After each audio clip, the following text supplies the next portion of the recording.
What's happening, everybody? On today's show, we will go around the conference as Arch Manning adds a couple of new SEC schools to his list. We have a couple of former Alabama quarterbacks feuding on Twitter.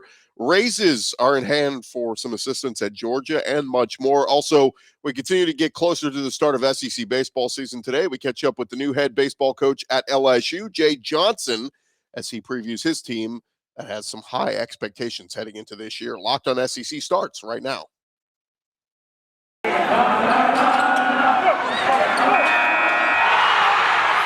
are Locked On SEC, your daily podcast on the Southeastern Conference. Part of the Locked On Podcast Network, your team every day.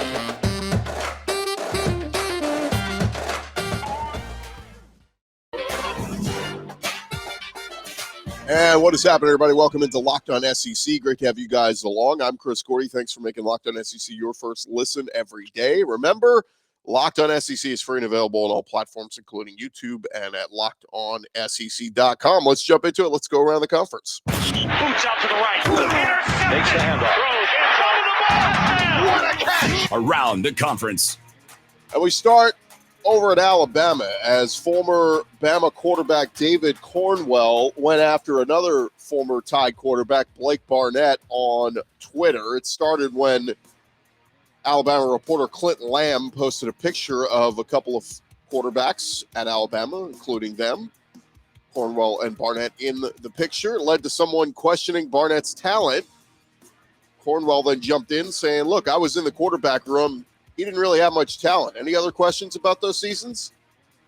Barnett saw Cornwell's tweet. He responded saying Cornwell trashed his dorm multiple times, then called out Barnett for allegedly making allegations about Alabama's program so he could transfer without sitting out a year.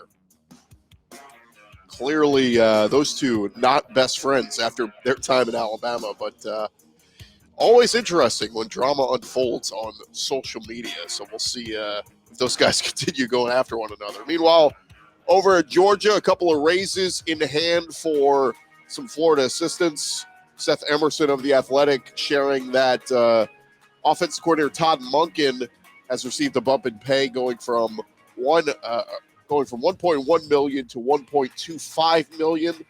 He also said Tom Monken's raise is in fact a result of a new deal, according to his understanding. Also, defensive line coach Trey Scott, he got a raise. He joined Kirby Smart's staff about 5 years ago. He will get a bump from $450,000 up to $700,000, and then Buster Faulkner, an offensive assistant, he will go from $150,000 to $250,000 as well. So again, part of the process when you win a national championship, everybody seems to get a bump in pay.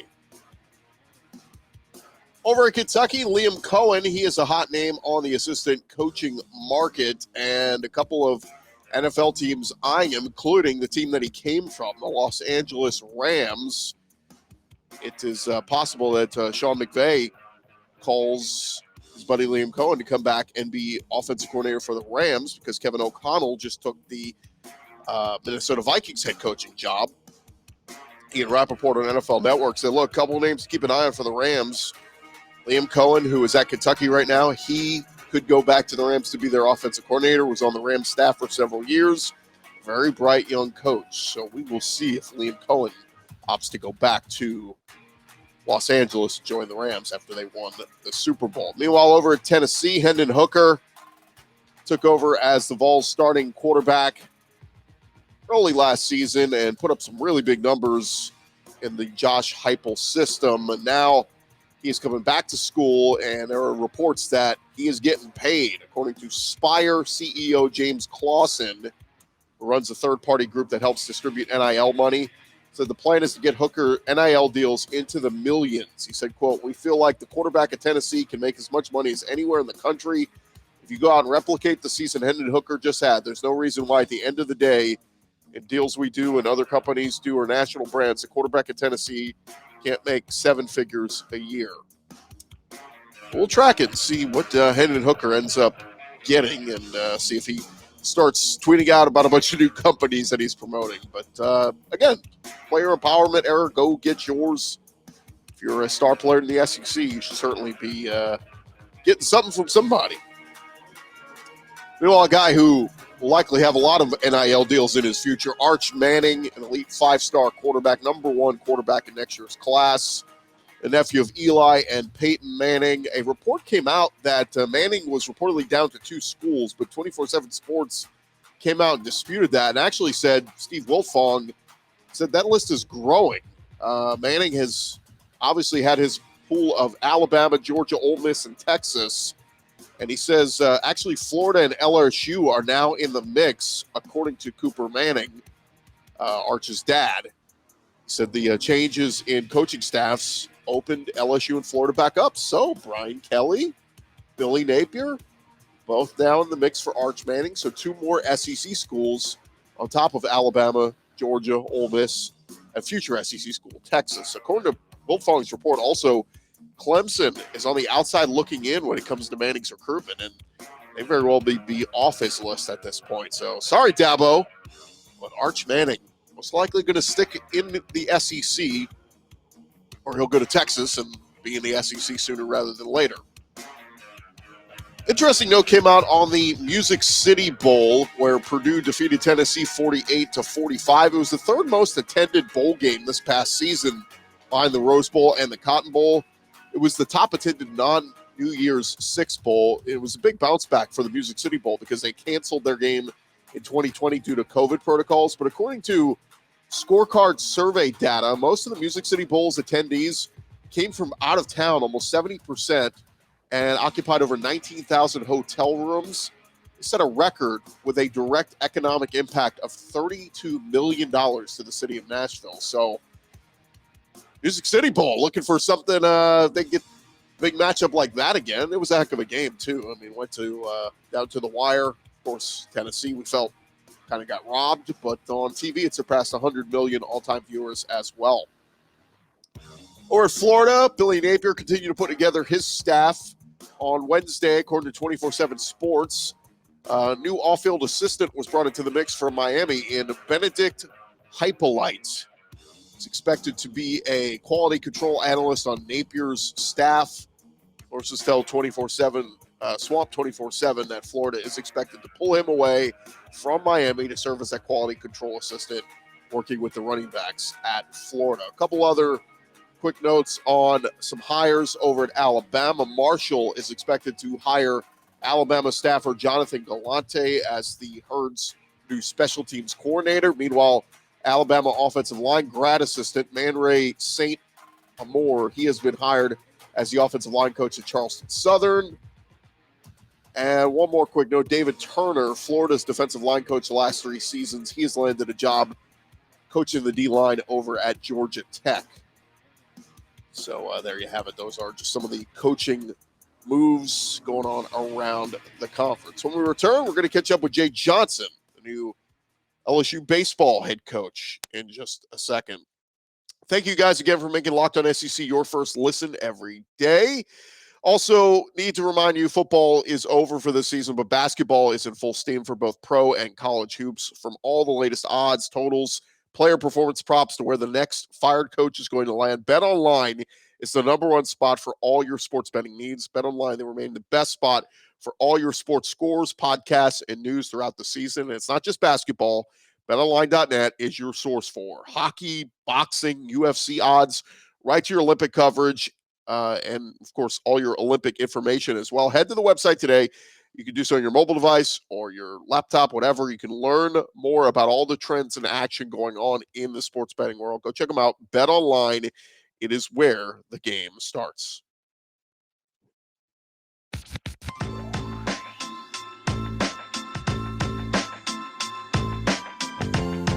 Rolling along here, Locked On SEC, and man, we have got a very special guest joining us here with the SEC baseball season just about to get started. We've been catching up with some coaches across the SEC as well as some players, including one guy who's going to be playing for this guy this year. We caught up with Dylan Cruz, but the head coach of the LSU Fighting Tigers, Jay Johnson, joins us now. Coach, how are you, sir?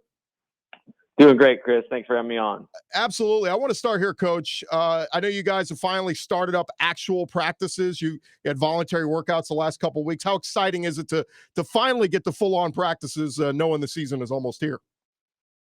Yeah, very exciting. Very coach type answer, but the preparation part of it is the most important piece to me and to our staff. And we're anxious to get out there with our guys and start continuing what we did in the fall and building our team and getting ourselves ready. So my favorite time of year for sure. Just to look back really quick, I know we all heard your press conference and all that sort of thing, but you had a really good thing going at Arizona. Obviously, I mean, you could have stayed there for years, been very successful, but these SEC gigs don't open up very often, especially at an iconic place like LSU. Could you just touch on why now was the right time for you to make this jump?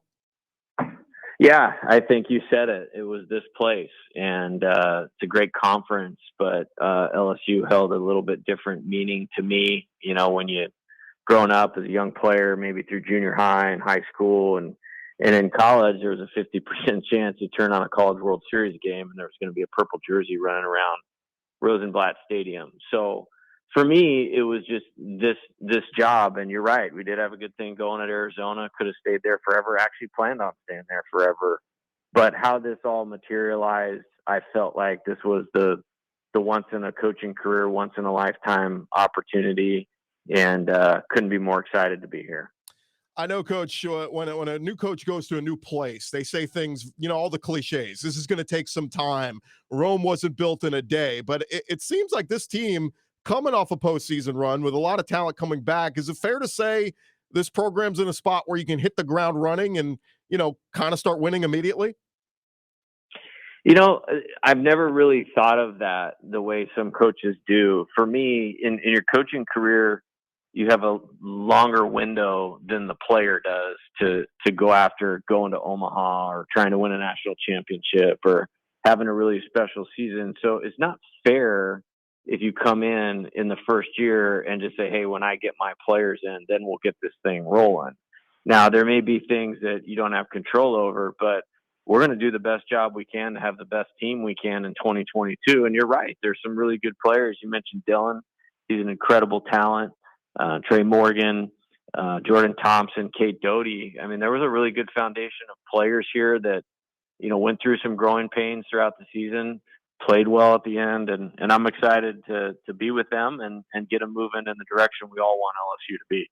Yeah, I was going to ask you to talk a little bit on the talent coming back. Obviously, Dylan Cruz, Trey Morgan, and then, of course, the big-time talent, Jacob Berry, following you from Arizona. All three of those guys named to Perfect Games preseason list of All-America honors. And, I mean, that's cool, but they still got to go out there and show that they can take that next step in their development and their careers and all that. And if they do, it's going to lead to some great things for LSU. But outside of the guys, because we could talk all day about those guys that grab all the headlines, give me a name or two of guys that fans maybe need to keep an eye on that you think are going to play big roles for you this year. Yeah, I just mentioned Cade Doty, and he's not a surprise either. I think he had 13 home runs last year. He wasn't really on any of those preseason All-America teams, but in the fall, with that impressive list of guys that you just named, he was our most productive player, and I think he's well poised to have a great year. Tyler McManus is a graduate transfer that we picked up once I got the job from Samford. Had a very good season for them last year, had a terrific fall for us. Cade Beloso is a guy that has had some success here, did not have a good season last year. We dug in, made some adjustments, and he looks poised to kind of get back to his best self. Gavin Dugas is a guy that hit a bunch of home runs for them last year. So really excited about the pieces of the lineup, but I think I was pleasantly surprised and pleased with our pitching in the fall. Jason Kelly, our new pitching coach, did a great job with getting those guys in the strike zone. And I think we got a lot of guys that can make a positive contribution on the mound. So that'll kind of be a sum of the parts type deal, Tampa Bay Rays model, if you will. But I'm excited to see all that come together. And I think it'll be a group that wins as a team with a different guy kind of being at the forefront every night. That was going to be my next question, Coach, because obviously the SEC has become synonymous with, I mean, you kind of get the Bulldog starter on a Friday night, that big name. And, we've seen them, all those guys go on to the next level, and they're all pitching in the big leagues, everybody from David Price on down. Is your approach going to be a little bit different? I mean, without having that per se Friday night Bulldog dominant starter, I mean, is this going to be kind of a group effort, and Friday, Saturday, Sunday, it's going to be a little bit of a different approach? I think it's going to depend. I think there's some capable guys that may emerge into, one of those incredibly reliable, winning type, innings eating type starters. And I certainly hope that's the case. And so I don't want to limit what I think any of those guys can do. With that being said, coaching is finding the way to line up your pieces to put them in position to be successful and help the team win. And I've just never boxed myself into there's only one way to do that. And so we're going to work hard these next few weeks to figure out the right recipe and tweak it as we need as we're going and put the pitchers in position to be successful. So TBA, I'm looking forward to seeing how it transpires. Continue our conversation with Coach Jay Johnson, head coach at LSU. And Coach, obviously in the Pac-12, you got to coach in some really cool environments, but how much are you looking forward to going to some of these iconic places across the SEC, from Dudy Noble to Baum Walker, Swayze Field, some really historic places that get pretty rowdy on Friday, Saturday, and Sundays? Yeah, I can't wait. It was one of the draws here is to, I know the caliber of the programs. I know the caliber of the facilities. I know the caliber of the fan bases. And when you're trying to be the best and be a national championship program again, that's what you have to do. You have to go through those. And so I'm really excited to get in those environments and compete with our players and our staff. And I think when you have a good team, those types of things bring out the best in you. And so I'm looking forward to that with our team this year and in future years.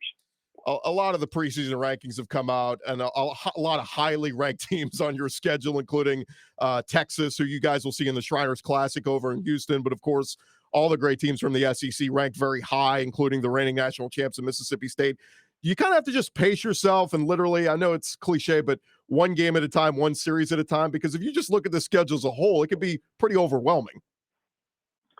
Yeah, you said it, and I would even shrink it down to one pitch at a time. And you're going to have to be mentally tough enough to withstand a blow, in the context of a game or a weekend or a stretch, and have the self-discipline to stay focused on what's next and not get too high or too low, and continue to prepare and continue to work and continue to improve throughout the season. And I think the mental discipline of our team is something we're working on every single day, and it's going to be tested. You're talking about, playing in really good road environments, whether it be at Arkansas or Florida or Mississippi State or Vanderbilt or Alabama. I think that's our road schedule. So all those teams are really good. They're highly capable. They have good coaches, and it's going to test us. So we have to stay very focused on really what's right in front of us. I kind of mentioned the Shriners Classic. It's such a great early season test to get a gauge on, your team versus some really good teams from the Big 12, but Oklahoma, Baylor, Texas. I mean, it doesn't get any better than that. How excited are you to take your team and kind of get that early season gauge against some high level talent out there?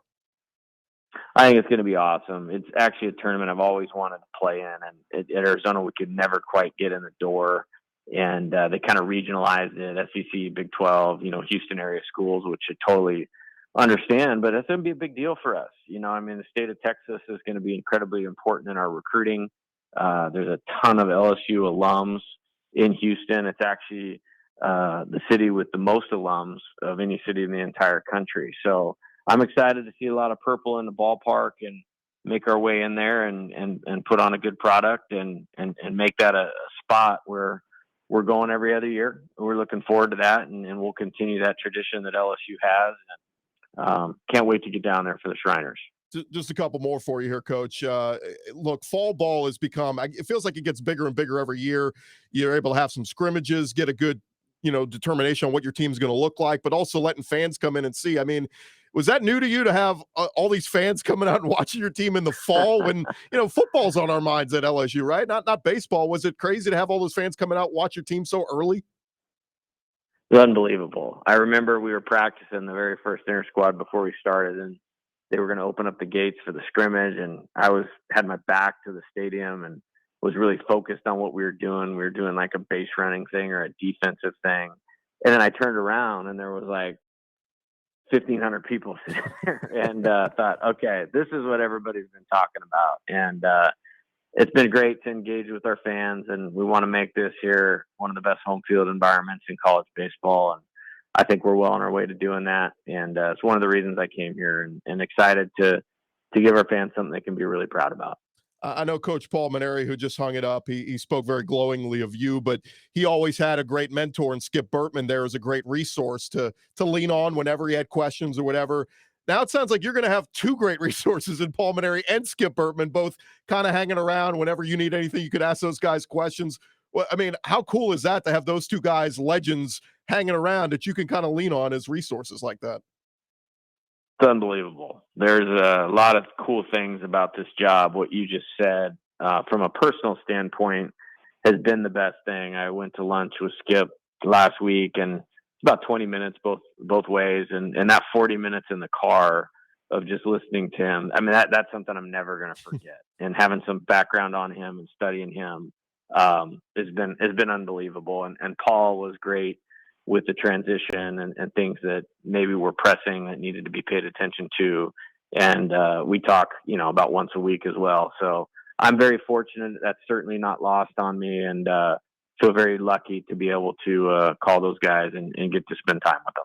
All right, last one for you, Coach. Scott Woodward has done a tremendous job adding some elite level talent around campus at LSU. When you talk about Brian Kelly coming in to coach football, Kim Mulkey, Will Wade, I mean, we've got some elite level talent coaching across the campus. But in my mind, the one that is most intimidating to me would be Kim Mulkey.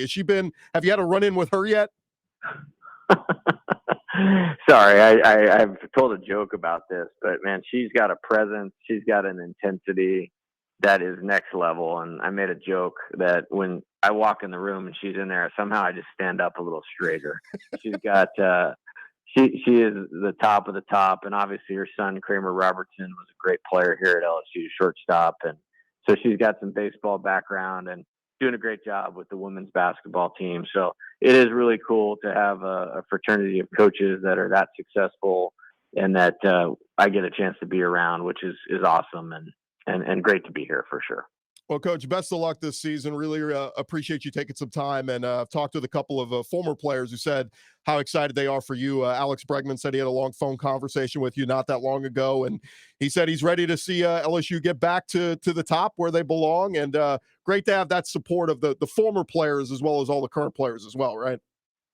Yeah, no doubt. And you're talking about a top 5 overall player in baseball. And Alex is great. And we've hit it off really well, and it's pretty simple. It's like he loves LSU, but he loves talking about baseball, which that's my wheelhouse. I mean, we sat in my office last week for a couple hours and talked about hitting and different things, and been pretty awesome. So yeah, that's a really great part of being here.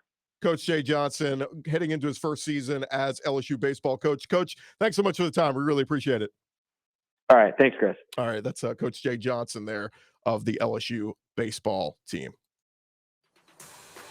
All right, that is going to do it for this edition of Locked On SEC. Our thanks again to Jay Johnson for joining us as the LSU baseball team gets underway this weekend, as well as all the teams from across the SEC. Looking forward to yet another really exciting SEC baseball season. We should have a handful of teams from the conference punching their ticket to Omaha at the end of this year. I'm Chris Gordy.